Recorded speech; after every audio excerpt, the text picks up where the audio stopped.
So do you want to talk about the process of how someone kind of goes through Yeah, absolutely.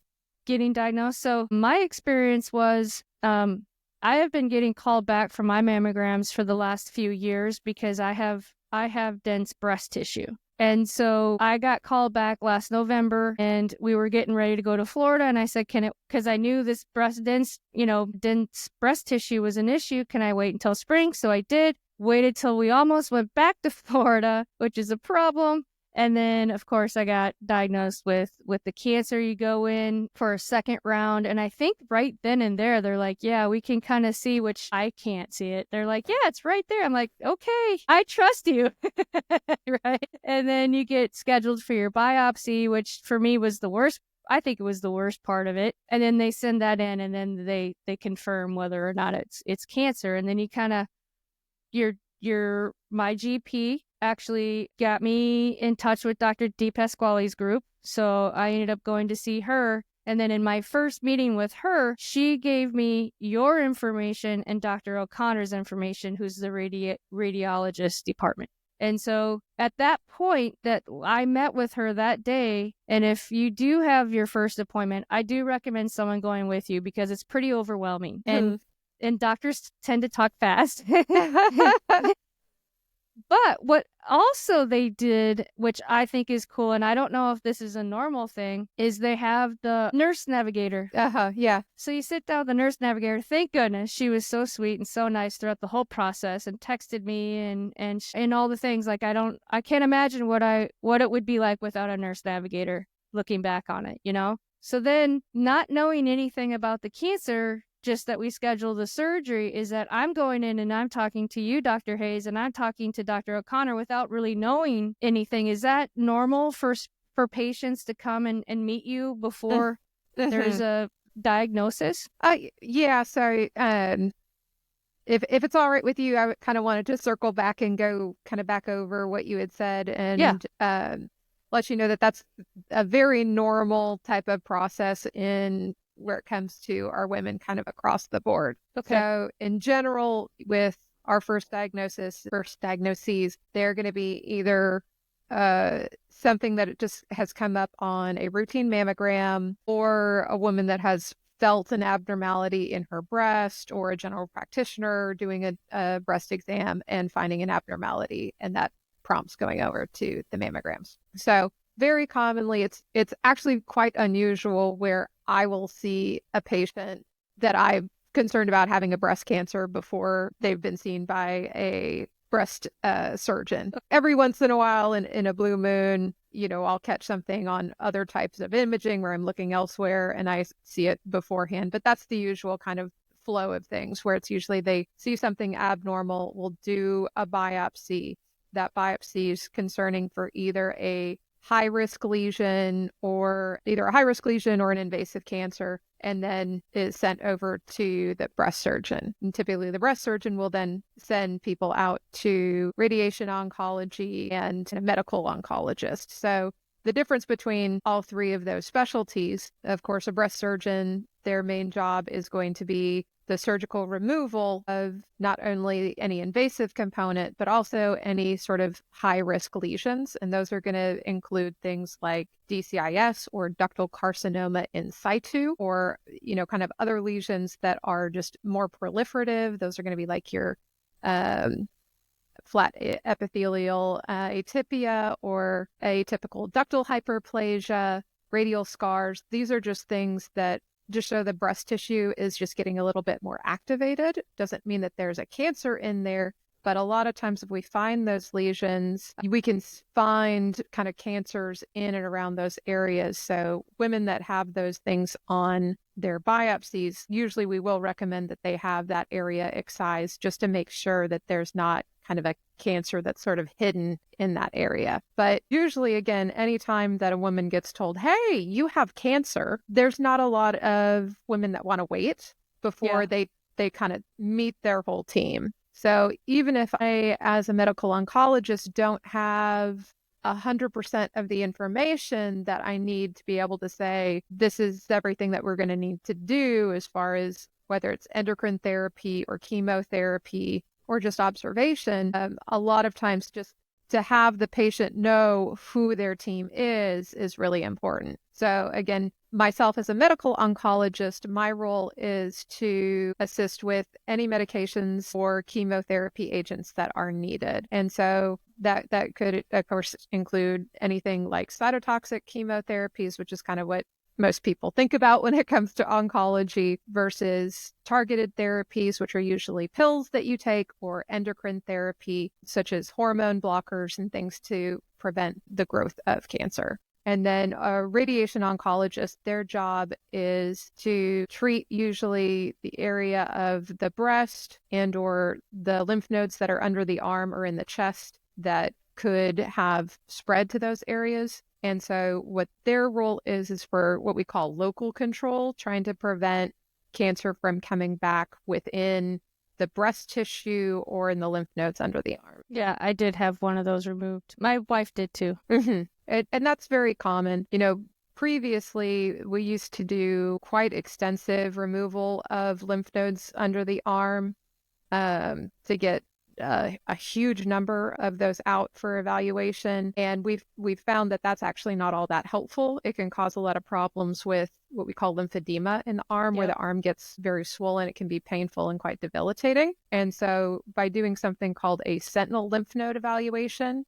where they're able to see where is the lymphatic flow from the tumor and remove just the kind of highest risk lymph nodes for being positive. And if that will give us a pretty good idea of whether or not there's lymph nodes that are going to be involved. And if there is, let's say there is a positive lymph node with that, again, usually with a combination of possible chemotherapy and radiation, that can kind of help control, you know, any spread to those lymph nodes, treat those areas without the surgeon having to go in, remove a lot more lymph nodes and cause more issues with possible lymphedema. Yeah, my wife ended up getting a lymphedema suit because with her process during COVID, she didn't get as much occupational therapy. Mm-hmm. She's fine now. It's been 5 years, but yeah, she had some of that. I haven't had any, but I will say, and I don't know what kind of truth is in this, but I feel that the removal of my lymph nodes has really changed the flow of things. And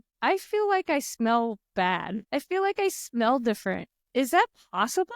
Like, or am I just imagining it? Well, I may even say that of the things that you're on, I would say that the hormone blockers that you're on may have more of an effect on anything like that as compared to the removal of your lymph node. But you would be the first one that has made a comment about the change that's in par smell for the with it. course. I feel like it was before I started taking the meds, but Okay.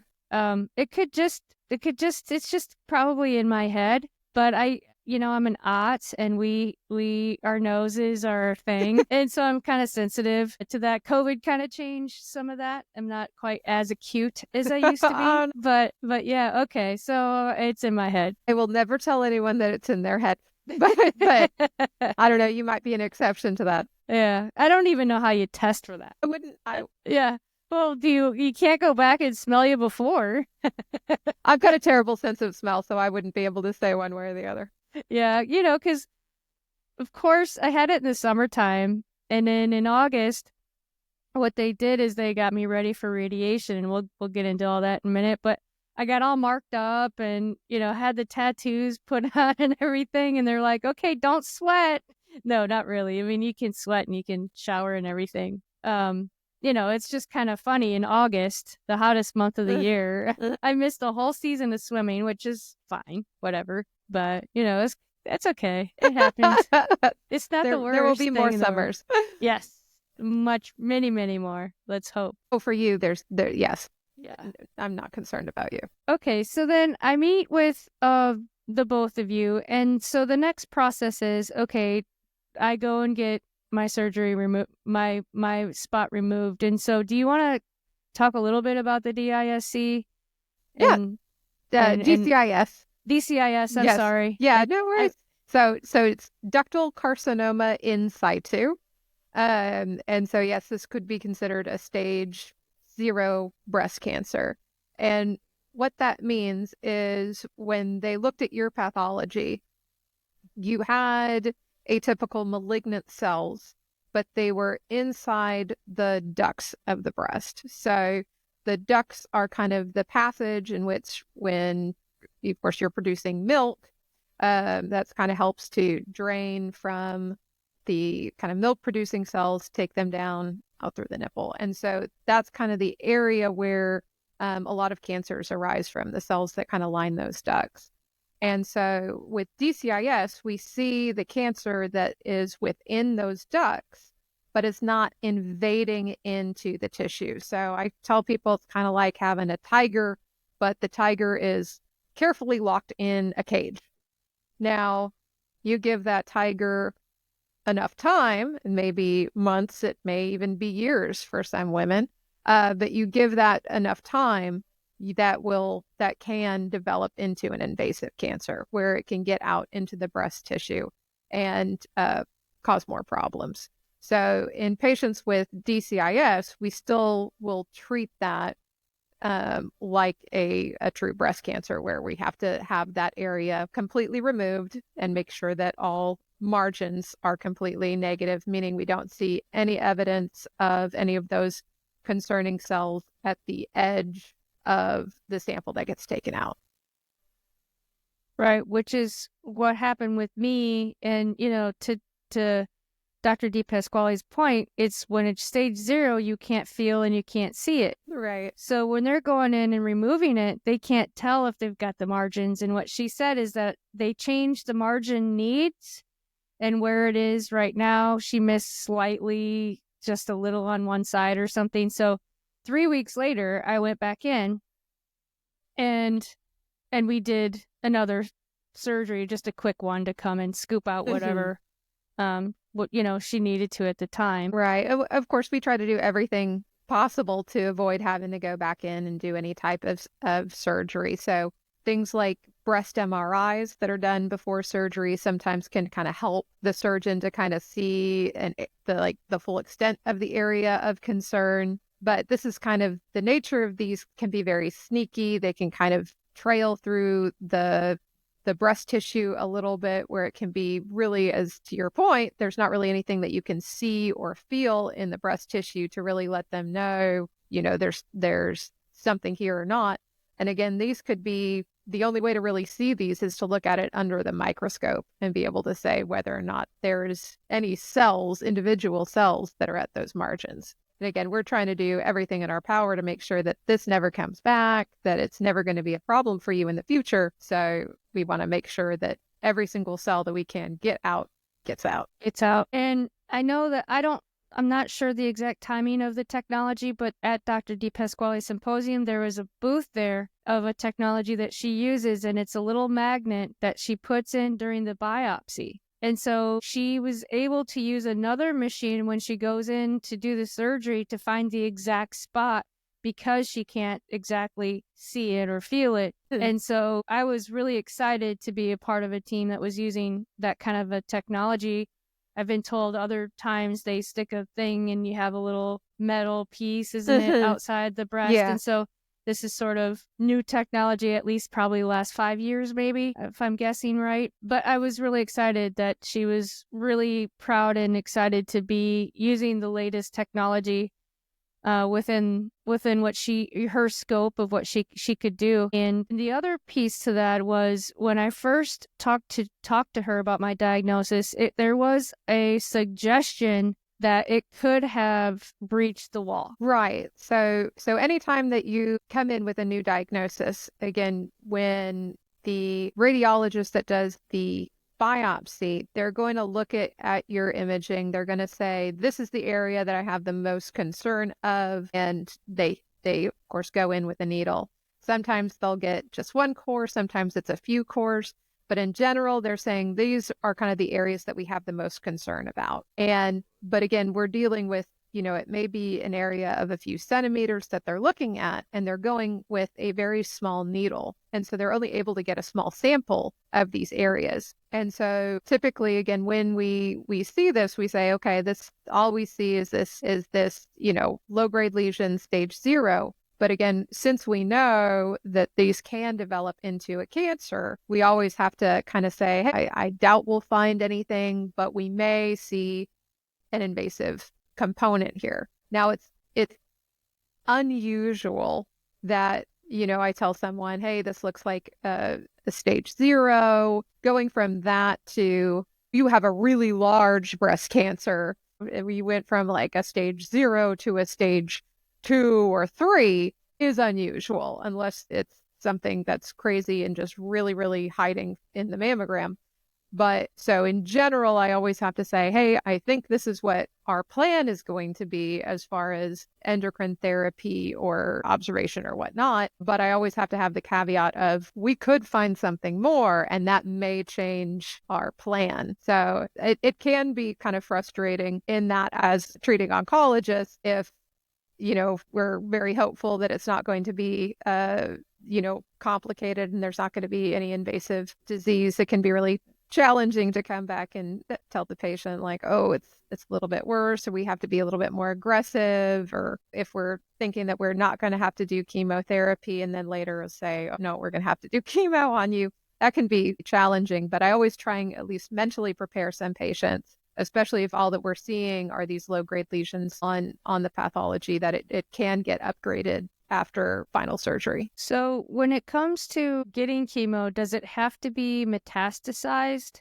in order to receive chemo? Or in other words, exit the area? No. So breast cancers in general, I'll say, kind of going back a little bit, there's different flavors of breast cancers. The most common of them is going to be your hormone positive breast cancer. So estrogen and progesterone are the normal female hormones, and breast cancers, vast majority of them are going to be stimulated by these hormones. And so the pathologist, after they have your sample, will look and see if you have the receptors on your tumor for estrogen and progesterone, and they'll tell us whether or not that's positive. And so if you're positive for those, we say that you're hormone positive for your breast cancer. Another protein that they look at is something called HER2. That if you're positive for HER2, then you can either be a hormone positive HER2 positive, or you can be a hormone negative HER2 positive cancer. And then the third type is you are something called triple negative, which means you are HER2 negative and hormone negative. And the distinction between those is that they're treated very differently. For our hormone positive cancer patients, sometimes all we have to do is treat with what we call endocrine therapy. So it's a medication that either blocks the receptor or reduces estrogen in a woman's body to prevent the stimulation of cancer cells and as such prevent recurrence of disease. But what typically is done is if we find that there is a larger breast cancer or one that has maybe 1 or 2 lymph nodes, not all women will benefit from getting chemotherapy when they're hormone positive. And so a lot of times what I will do is I will send out some additional testing. It is a kind of gene test that looks at kind of different types of mutations that are within the tumor itself. This is very different from just a genetic test that is done to check for things like BRCA1, BRCA2, or PALB2 mutations, or other kind of genetic mutations that may be just a part of your DNA in general, but specifically looking for high-risk mutations in the breast cancer itself. And with that, it's able to give me an estimate of benefit from chemotherapy. And so there's a few different types of these testings, one of which is called Mammogram Blueprint, another one is called Oncotype DX. But they will give us either a risk score or just a general kind of risk profile that will let me know, is this individual's cancer going to benefit from getting chemotherapy or not? And so that is something that I will usually run on the tissue that is taken from the biopsy. And that way, after the surgery is done and the patient sees me back in consultation after their either lumpectomy or mastectomy, I have that information back. And so I can tell them on that day whether or not we're going to need to do chemotherapy or if we just need to do endocrine therapy. If we're dealing with a HER2 positive breast cancer or a triple negative breast cancer, those types of cancers tend to be more sensitive and to have a lot more benefit to chemotherapy. Typically, if it's one of those cancers, and usually a tumor that's larger than half a centimeter usually benefits from getting chemotherapy.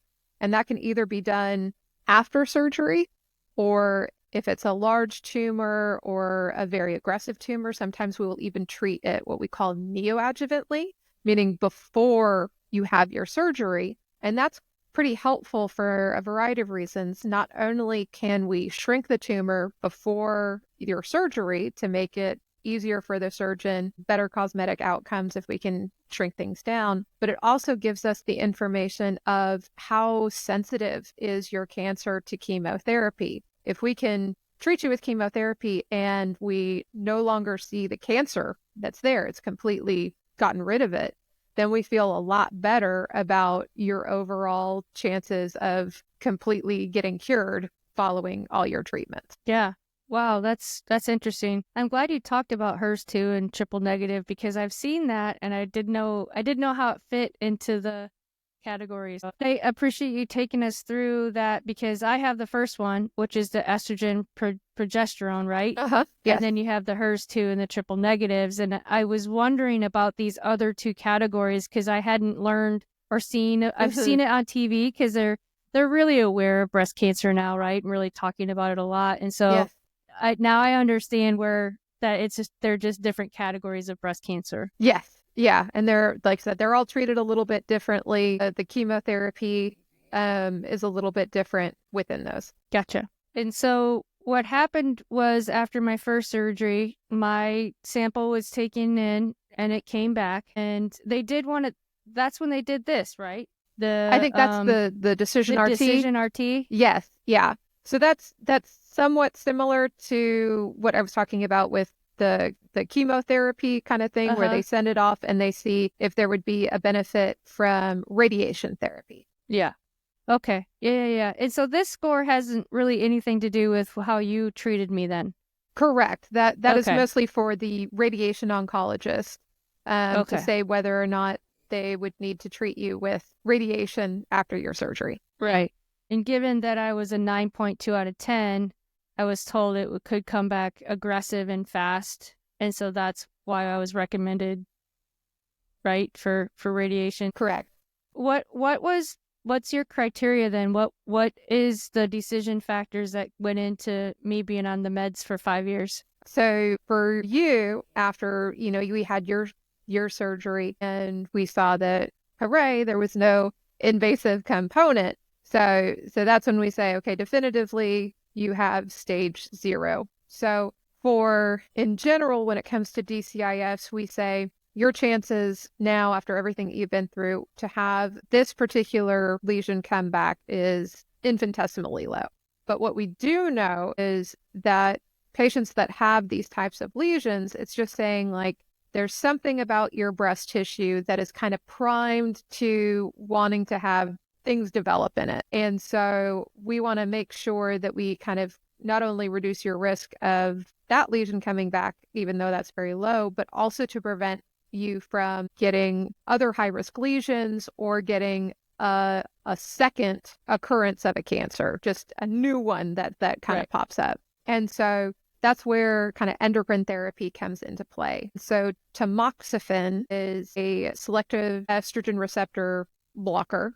And what that does is it, again, blocks the receptor for estrogen in your breast tissue. And studies have shown about a 50% reduction in both invasive and high-risk lesions in patients that take that medication. Now, recently, they've also had studies done that showed benefit of even doing a lower dose of Tamoxifen, which is shown to be as effective and causes less kind of side effects on the treatment if we use that lower dose. And so I will routinely use what we call low dose Tamoxifen. So instead of the standard 20 milligram daily dose, it is 5 milligrams daily or 10 milligrams every other day. And patients tend to like that. They get less, again, what we call kind of vasomotor symptoms. So kind of the hot flash, mood swings, fatigue that can come with taking estrogen blockers. They're just greatly reduced with that lower dose. Okay.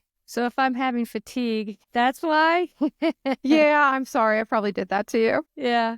Well, no, it's interesting because we're doing dry January and I'm sleeping like 9 hours, which is way more than my normal, 6 or so. And I don't know if I'm just sort of a zombie, or, if my body's just really needing the rest. I mean, I'm sure there's, as we had talked about, everybody responds very differently to medications, but it's not uncommon that the tamoxifen, I mean, estrogen is so good for so many reasons in the body. And then when you kind of remove some of that, it's going to have effects, even if at a lower dose. I'm definitely not surprised that you don't feel quite right. Okay. Well, we are working out quite a bit too, so I'm sure that takes some toll. I mean, it's good for me, but it does wear the body out. So at least, we're trying to lose weight. Well, good for you. I mean, anything that keeps you active, and also studies have shown that moderate activity in women, especially with hormone positive breast cancer, that even further reduces risk of a recurrent disease. And so anything that you can do to keep yourself healthy in that regards is only going to help. And it doesn't mean that you have to be, turn into a marathon runner or anything like that, but just getting out and walking every day, again, just a little bit of extra activity can hugely improve those risks. So I always encourage my patients, even like I said, tiny changes can make big impacts. Yeah, we walk 2 to 3 miles a day, not every day, but many days, probably 4 to 6 days a week. That is awesome. And we're trying to incorporate weightlifting twice a week. And then we have a gym membership at HotWorks, which is a hot sauna, and it's isometric work. And so we're trying to do that once or twice a week. So we're really, working hard to... I'm jealous. I've got young kids. I hardly have time to do anything. I know. You don't. You have to get up super early to do all that. And we're flexible. We work from home. And so, that also is a benefit to that, not going into an office and all those things. So it is hard. But we're trying is my point. You're doing great. We're trying to increase our metabolism, and so we're eating smaller portions more often. We're trying. We'll see. I've got to reduce my cholesterol and blood pressure. So hopefully there will be some good results there. Yeah. Well, I tell everybody, just don't try and do too much all at once. Find tiny changes. If you try to do big things, it's too hard to keep up with it. So tiny things at a time. This is not that abnormal for us because we work out quite a bit, but the food part is different. It's not really for me because I've been doing it for about 1.5 years on and off, and we've really mentally prepared ourselves for it. And but for her to try to get up and eat the first hour, like that's not a problem for me, but for her it's like so hard. Yeah, I understand. It is hard, and the older you get, the harder it is to get in that habit, but you got to kick that metabolism. And so anyway, that's the hope.